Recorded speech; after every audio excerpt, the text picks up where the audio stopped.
बिस्मिल्लाहिर्रहमानिर्रहीम। अस्सलाम वालेकुम। लास्ट वीडियो में हमने एक्सरसाइज 4.3 का इंट्रोडक्शन किया था। नेक्स्ट हमने 4.3 स्टार्ट करनी है। क्वेश्चन नंबर 3 करना है हमने। क्वेश्चन हमें गिवन है, bye means of slope show that the following points lie on the same line. हमें 3 पॉइंट्स दिए गए हैं और कहा गया है कि आपने प्रूव करना है कि ये पॉइंट ए की लाइन पे लाई कर रहे हैं। तो पहले हम यहाँ पे लिख लेते हैं points a into -1 -3, b into 1 5 and c into 2 9। ये 3 पॉइंट्स हैं और ये तीनों a की लाइन पे लाई कर रहे हैं। ये हमने प्रूव करना है। एक लाइन ड्रा कर लेते हैं। यहाँ पे पॉइंट a है -1 -3, पॉइंट b है 1 5 और पॉइंट C है 2 एंड 9। अब पॉइंट्स ए की लाइन पे लाई तब करते हैं जब उन पॉइंट्स की स्लोप इक्वल हो। ठीक है, 3 पॉइंट्स हैं तो अगर हम स्लोप फाइंड करेंगे, ए बी की स्लोप फाइंड करेंगे और बी सी की स्लोप फाइंड करेंगे। अगर इन दोनों की स्लोप इक्वल आएगी तो पॉइंट्स ए की लाइन पे लाई कर रहे होंगे। अब हम स्लोप पहले फाइंड करते हैं। स्लोप ऑफ ए बी की स्लोप। अब लाइन की स्लोप का हमारे पास क्या फार्मूला है? फार्मूला हमारे पास है स्लोप ऑफ लाइन इक्वल होती है y2 minus y1 divided by x2 minus x1। ये हमारे पास फार्मूला है स्लोप फाइंड करने का।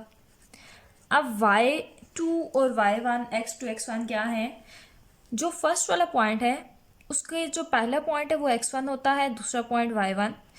सेकेंड पॉइंट का पहला जो पॉइंट है वो x2 होता है और दूसरा y2।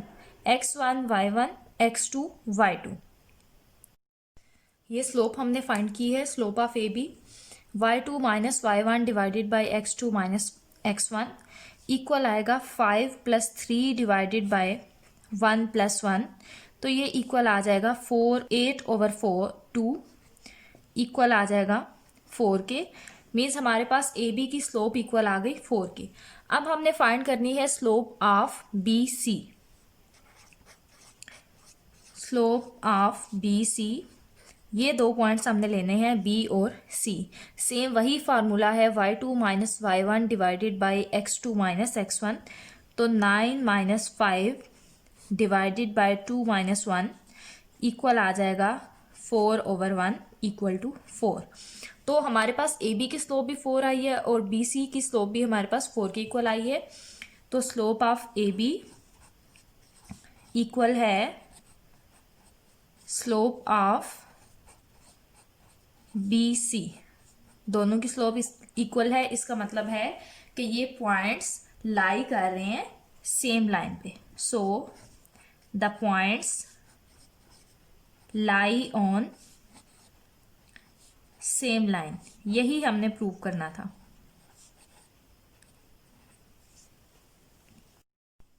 नेक्स्ट हमने क्वेश्चन नंबर 3 का बी पार्ट करना है।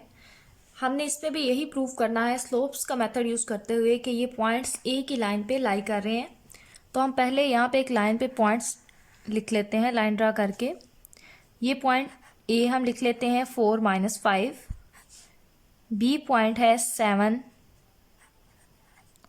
5 और सी पॉइंट है 10 15। सॉल्व करते हैं इसको। हमने प्रूव करना है कि ये ए की लाइन पे लाई कर रहे हैं, तो उसके लिए हमें इनकी स्लोप चाहिए। हम पहले स्लोप फाइंड करेंगे ए बी की। Slope of A B, slope का हमारे पास फॉर्मूला क्या है? y2 minus y1 divided by x2 minus x1। तो ये इक्वल आ जाएगा 10/3। ये हमारे पास स्लोप आ जाएगी ए बी की। नेक्स्ट हमने बी सी की स्लोप फाइंड करनी है। ये बी पॉइंट है और ये सी है। x1 y1 x2 y2। तो बी सी की स्लोप आ जाएगी 15 - 5 डिवाइडेड बाय 10 - 7 इक्वल आ जाएगी 10/3। तो slope of A B equal आ गई स्लोप ऑफ सी डी, दोनों की स्लोप इक्वल है। इसका मतलब ये है कि पॉइंट्स लाई ऑन। नेक्स्ट हमने क्वेश्चन नंबर 4 करना है। क्वेश्चन हमें गिवन है find K so that the line joining A B and the line joining C D are parallel and perpendicular. 4 points हैं। ए बी पॉइंट से एक line बनी हुई है और सी डी पॉइंट से दूसरी लाइन है। और पहले हमने प्रूव करना है कि ये दोनों लाइंस पैरेलल हैं तो के की वैल्यू क्या होगी, और सेकंड पार्ट में है कि अगर ये दोनों लाइंस परपेंडिकुलर हैं तो के की वैल्यू क्या होगी। तो फर्स्ट पे हमें गिवन है पैरेलल, फर्स्ट वाले को हम पहले सॉल्व करते हैं।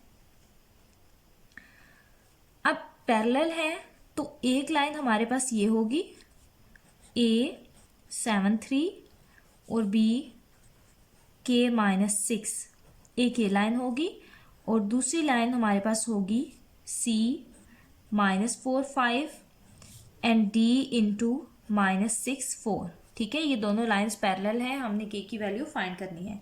तो ये दोनों लाइंस अगर पैरेलल हैं तो इनकी स्लोप इक्वल होगी। ठीक है, हमने ए बी की भी स्लोप फाइंड करनी है, सी डी की स्लोप भी फाइंड करनी है। इन दोनों को इक्वल रखेंगे और वहां से हम के की वैल्यू फाइंड करेंगे।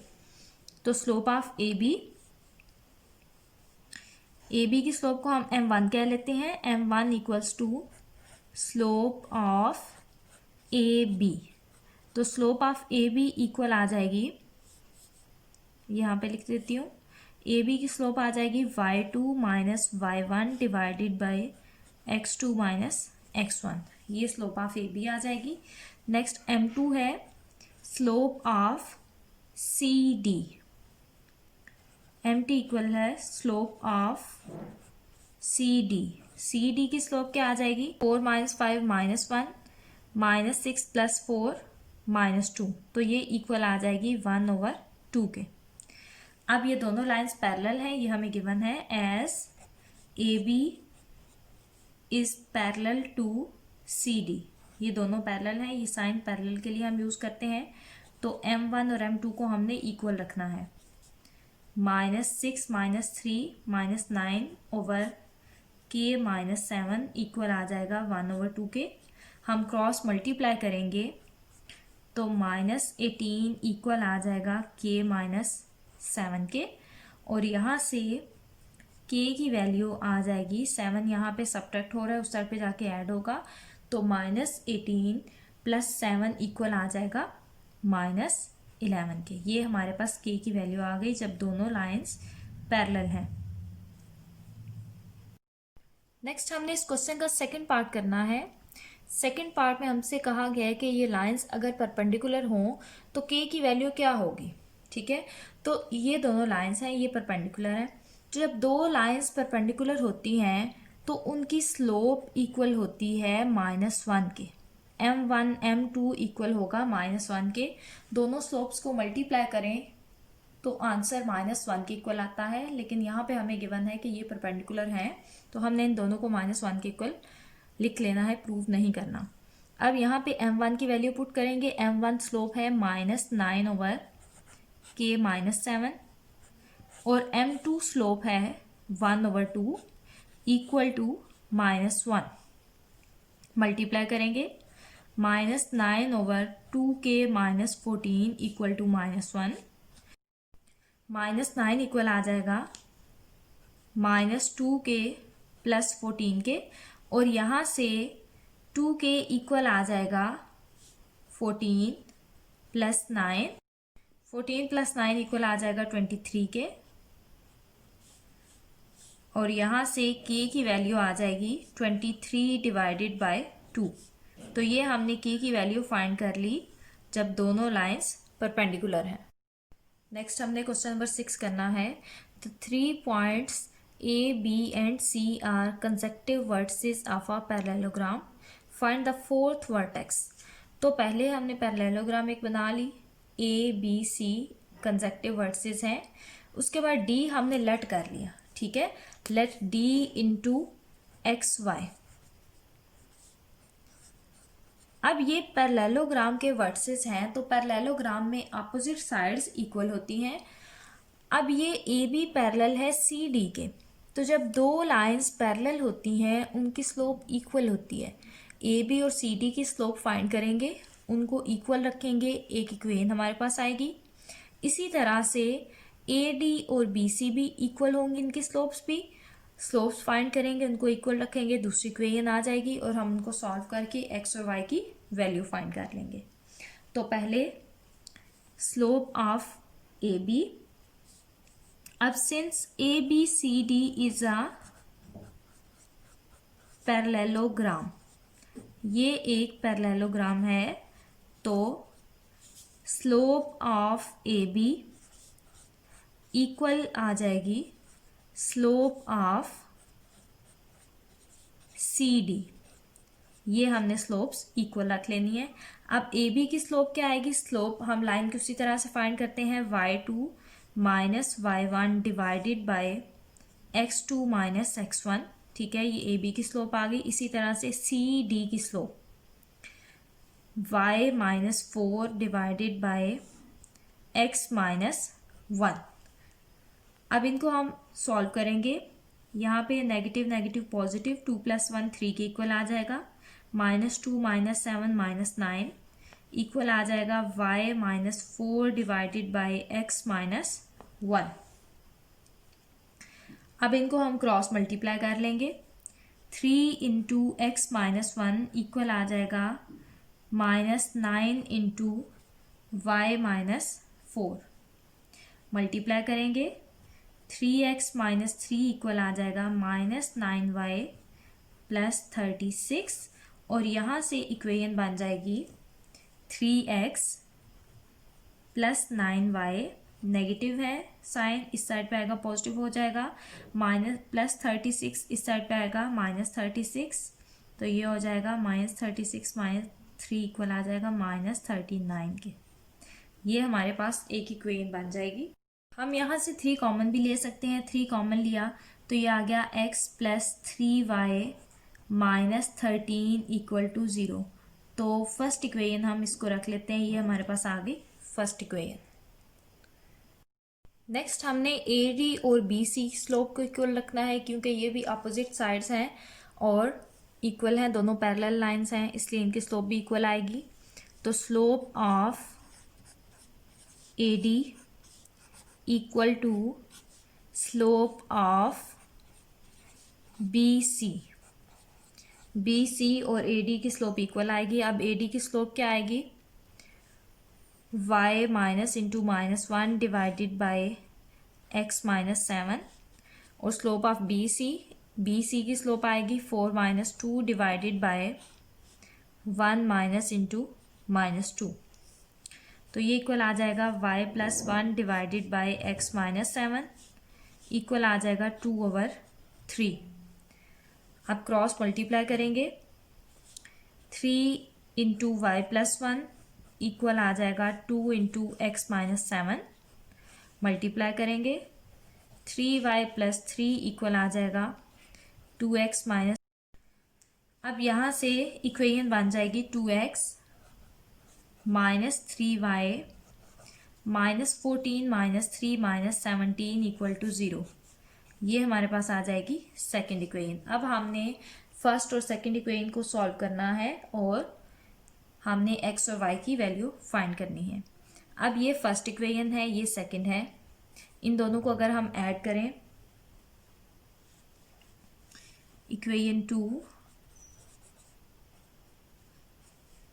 प्लस इक्वेशन 1, ठीक है, यहाँ आप लिख सकते हैं बाय एडिंग बोथ इक्वेशंस। तो x plus 3y minus 13 equal to 0 and 2x minus 3y minus 17 equal to 0। अब ये दोनों कैंसिल, 3x माइनस 30 इक्वल आ जाएगा 0 के, और यहाँ से 3x इक्वल्स टू 30, यहाँ से x की वैल्यू आ जाएगी 10 के इक्वल। ये हमारे पास आ गई x की वैल्यू। अब ये वैल्यू हम दोनों इक्वेशंस में से किसी में पुट कर सकते हैं, y की वैल्यू आ जाएगी। तो हम यहाँ पे इक्वेशन 2 में पुट कर लेते हैं। 2 में पुट करेंगे x की value, put x equals to 10 in equation 2, तो इक्वेशन 2 आ जाएगी 2 into 10 minus 3y minus 17 equal to 0, 20 minus 3y minus 17 equal to 0, और यहाँ से 3 माइनस 3y इक्वल आ जाएगा 0 के, 3y इक्वल टू 3, और यहाँ से y की वैल्यू आ जाएगी 1 के इक्वल। तो हमारे पास D पॉइंट आ गया। So D into X Y equal आ जाएगा D इंटू 10 एंड 1। यही एक पॉइंट हमने फाइंड करना था।